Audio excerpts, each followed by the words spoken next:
ब्लॉग्सवरती तुमच्या सगळ्यांचं पुन्हा एकदा स्वागत आहे। आज देखील आम्ही अजून एक नवीन ब्लॉग बनवतो आहे आणि आजचा ब्लॉग जो असणार आहे तिथे आम्ही कोणत्याच अशा स्पेसिफिक ठिकाणी जात नाही। तर आज विचार केला की असंच बाहेर निघावं घरातून, बाईक आहे आणि मस्त पाऊस पडतो आहे, सगळीकडे हिरवळ आहे, सगळीकडे पाणी वाहत आहे आणि म्हणूनच आम्ही असंच भटकण्याचं ठरवलं। कारण का कोकणात जर आपण विचार केला तर असं काही गरजेचं नाही आहे की आपण एखाद्या स्पेसिफिक स्पॉटवरतीच जाऊन एन्जॉय करू शकतो। कोकणात घरातून नुसतं बाहेर जरी पडलो आणि स्वतःच्या गावात किंवा आजूबाजूच्या गावांमध्ये जरी फिरलो तरी आपल्याला खूप काही आहे जे बघण्यासारखं आहे आणि एन्जॉय करण्यासारखं आहे। त्यामुळे आजचा हा दिवस असाच एक उन्हाळ दिवस म्हणून आम्ही एन्जॉय करायचा ठरवलं। तर तुम्ही देखील आमच्यासोबत राहा आणि व्हिडिओ शेवटपर्यंत बघा की आपण नक्की या उन्हाळ दिवसामध्ये नक्की काय काय बघायला मिळतं। चला तर मग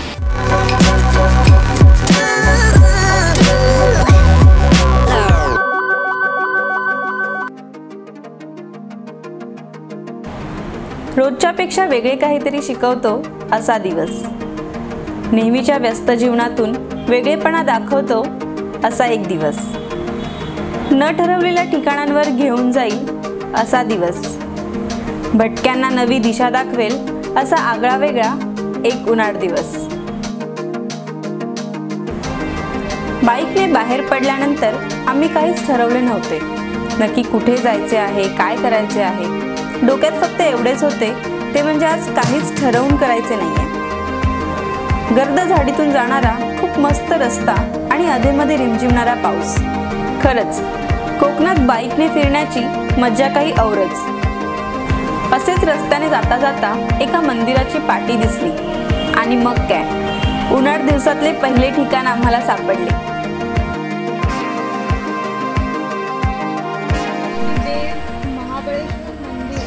आहे आणि रस्त्यातून जाताना हे लागलेलं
पूल केलाय।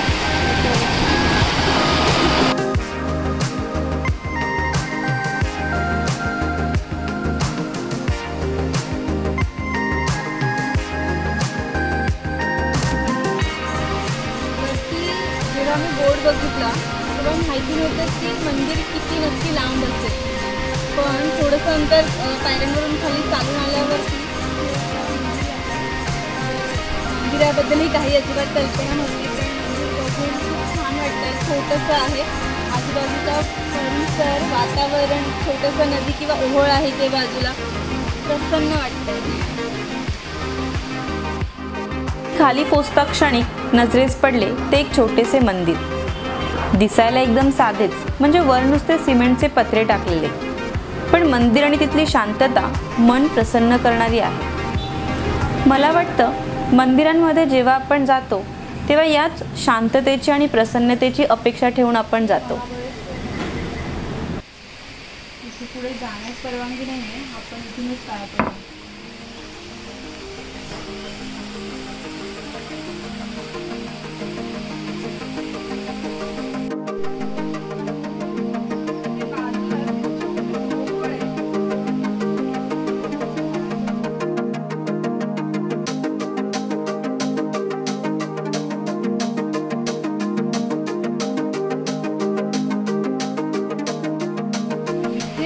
बसली आहे तिथे झाडाची खूप सारी फळं पडली. आता नक्की काय आहेत आमच्या दोघांनाही माहिती नाही आहे. तुम्हाला जर माहिती असेल तर नक्की आम्हाला सांगा की हे कोणत्या झाडाची फळं आहेत, फळं किंवा बिया.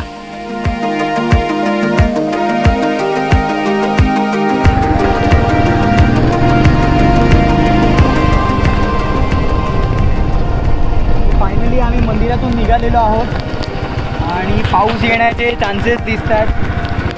विचार केलेला ड्रोन उडवू बाईक चालवताना, पण ते काही शक्य झालेलं नाही आहे. पण तरी देखील आम्ही प्रयत्न करू की पुढे जर एखादा चांगला स्पॉट दिसलाच तर तिकडे ड्रोनने शॉट घेता येतो आहे का. पण हा रस्ता जो आहे तो खूप छान दिसतो, त्यामुळे त्या रस्त्याचा आता त्या थोडासा आनंद घेतो. तर घाटातून जाणाऱ्या रस्त्यावरून अजून एक जागा आहे जिथे आता आम्ही थांबलो आहे. जागा अशी आहे की प्रत्येकाला गाडी थांबवून तिथे 2 मिनटं का होईना पण वेळ द्यावासा वाटेल. खूप सुंदर अशी जागा आहे. तर आता मी तिथे जाते आहे.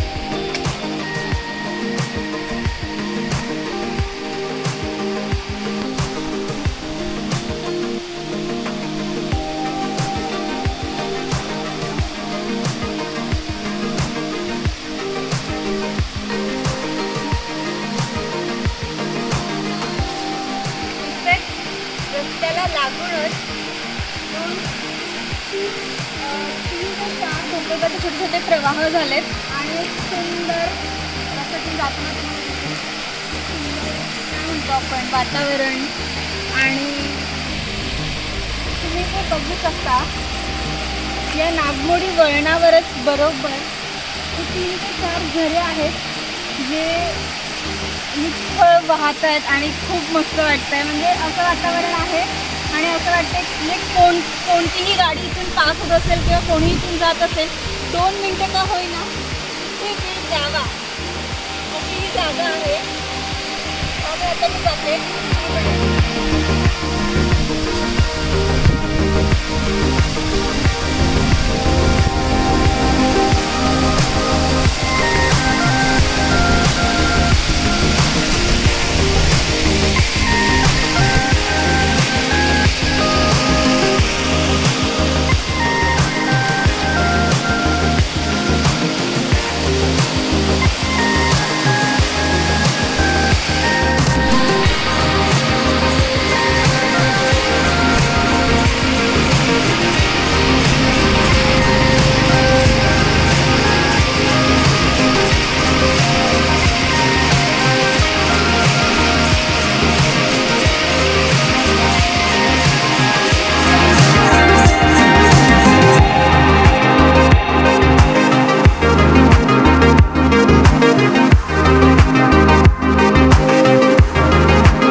पाण्याचा कधी आनंद घेतला आहे का? घेतला नसेल तर नक्की घ्या.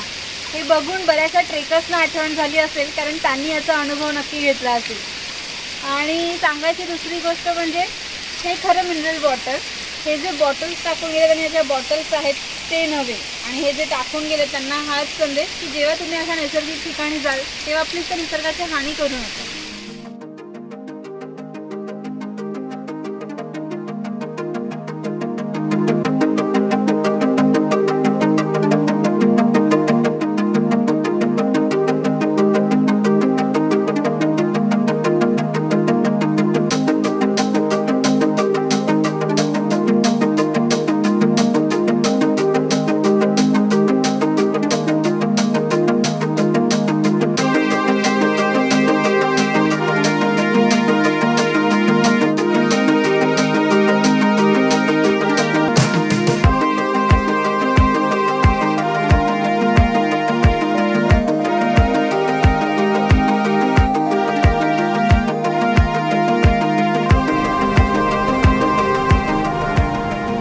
एकदा तरी बाहेर पडावं, न ठरवता कोणत्या तरी ठिकाणाला भेट देऊन यावं. रस्ता जाईल त्या दिशेने जावं. एकदा तरी बाहेर पडून एक उन्हाळ दिवस जगून पाहावं.